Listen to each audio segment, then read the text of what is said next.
wabarakatuh. Welcome back to my channel, Dewi Umi.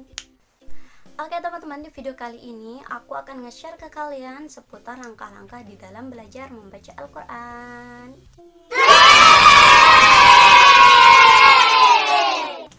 Kalau kemarin aku udah share ke kalian seputar tips-tips dan metode-metode di dalam menghafal Al-Quran, berarti sekarang kita akan belajar membaca Al-Quran. Senang dulu dong, kan kalau kita senang belajar baca Al-Quran itu tandanya Allah juga senang sama kita. Karena apa? Kita sudah berusaha untuk melakukan kebaikan-kebaikan yang sudah Allah perintahkan kepada kita. Alhamdulillah ya Rabbil Alamin. Oke teman-teman, langsung aja ya. Aduh, aku kebanyakan ngomong kayaknya. Langkah pertama teman-teman yaitu tentukan level bacaan Quran kalian. Oke, untuk memulai ini mana kalian bisa belajar membaca Al-Quran ini teman-teman, kalian harus tahu dulu level kalian lagi di mana nih.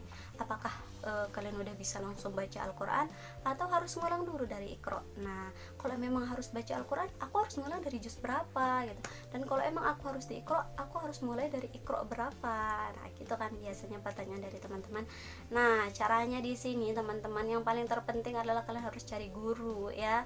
Kalian harus punya guru. Yang namanya kita belajar itu kita harus punya guru. Oke, tetap diingat, kita harus punya guru. Guru itu adalah orang yang paling berjasa di dalam keberhasilan kita teman-teman, setelah kedua orang tua kita ya. Aku jadi sedih sih, karena tanpa guru ya teman-teman, kita nggak akan bisa apa-apa.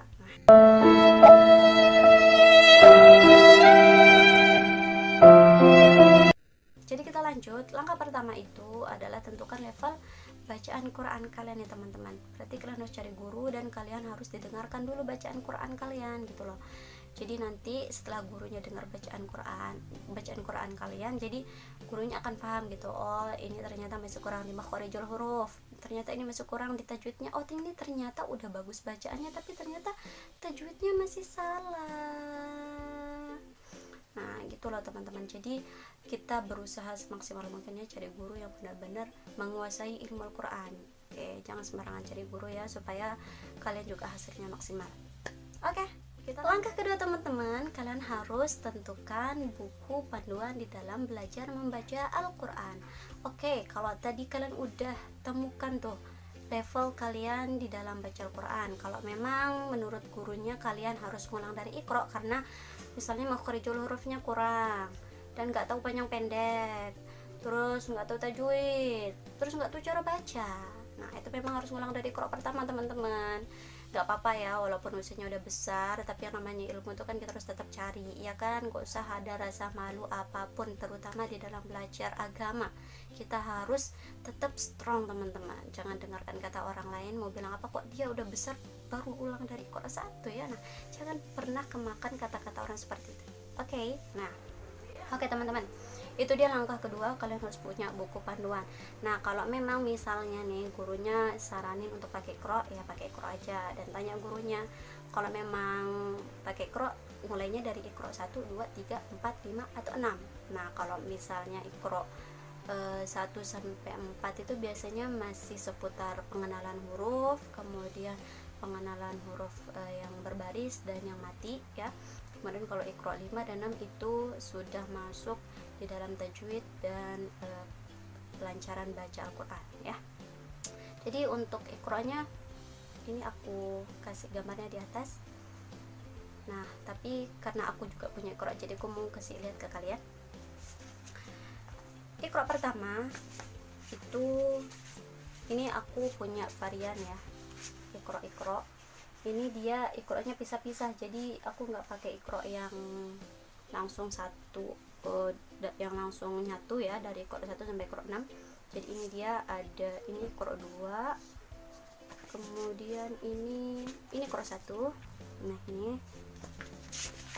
jadi di sini ada pengenalan huruf ya, dari aba. Nah, ini dia. Kemudian Iqra 2 teman-teman, Iqra 2 ya. Maaf ya, hujan kalau ribut maaf, dan juga aku pakai kamera depan jadi ya kalau kebalik-balik gambarnya maaf ya. Kemudian nih Iqra 2 nih, masih pengenalan huruf kan, tapi ini huruf yang barisnya panjang ya.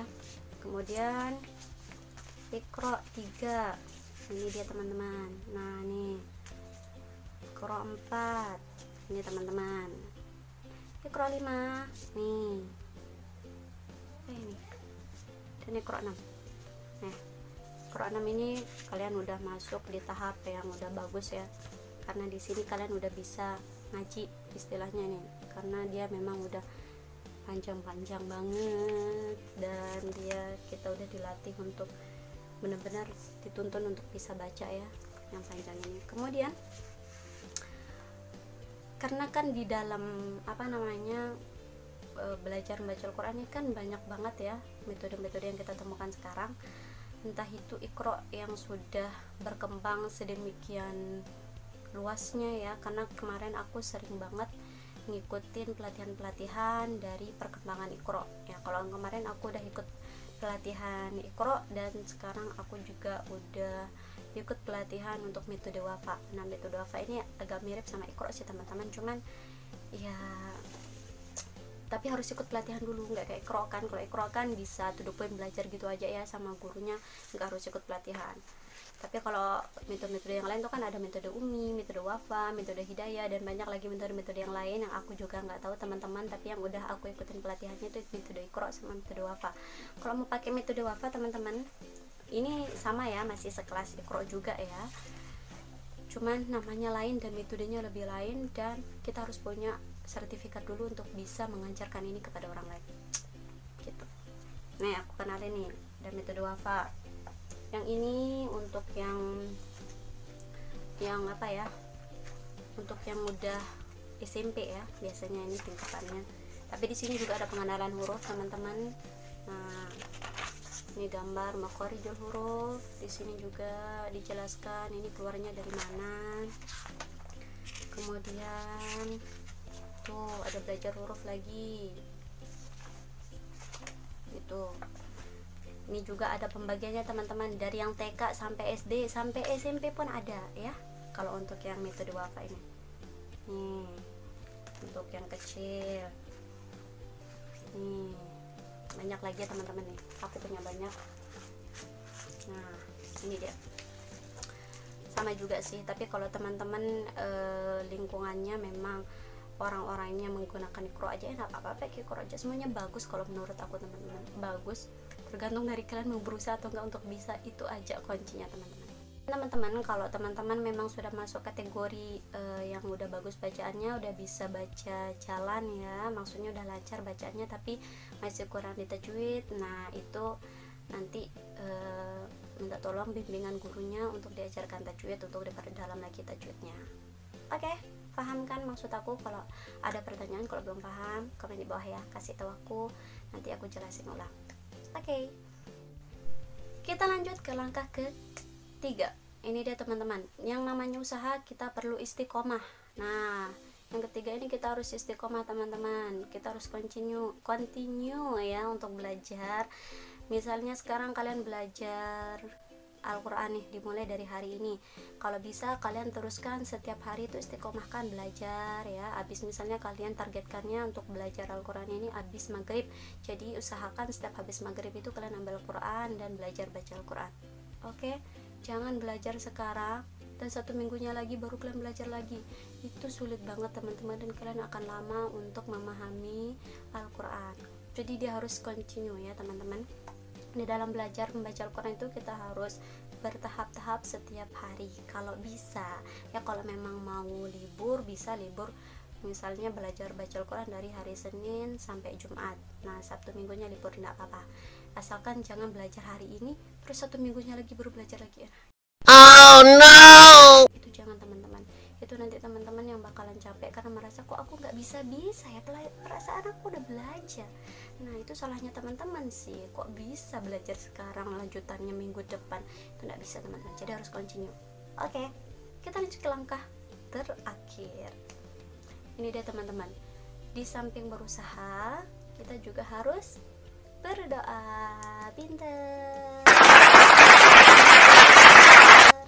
Oke teman-teman, di samping kita berusaha belajar, memaksimalkan semuanya, memberikan waktu kita, kemudian memberikan materi kita dalam bentuk ya tadi kita beli peralatan untuk ngaji kayak Iqra, Al-Quran segala macam, kita juga harus meluangkan waktu untuk berdoa supaya Allah senantiasa memudahkan kita di dalam usaha kita belajar membaca Al-Quran. Oke teman-teman, yang namanya usaha ya itu adalah dari diri kita sendiri dan Allah adalah penentunya teman-teman. Sebagai manusia kita hanya bisa berusaha dan Allah yang menentukan, sama kayak jodoh ya.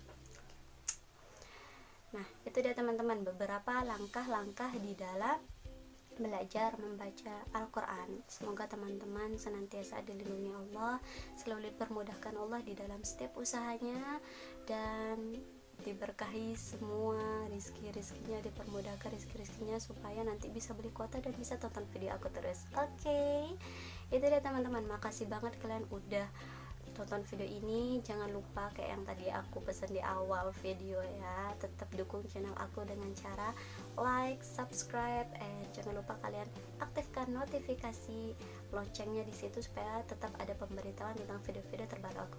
Oke, kalau ada apa-apa teman-teman, kalau ada yang belum mengerti bisa komen di bawah, nanti aku kasih tahu apa yang kalian belum ngerti. Oke, mohon maaf bila ada kekurangan dari apa yang aku sampaikan tadi. Assalamualaikum warahmatullahi wabarakatuh. Dadah.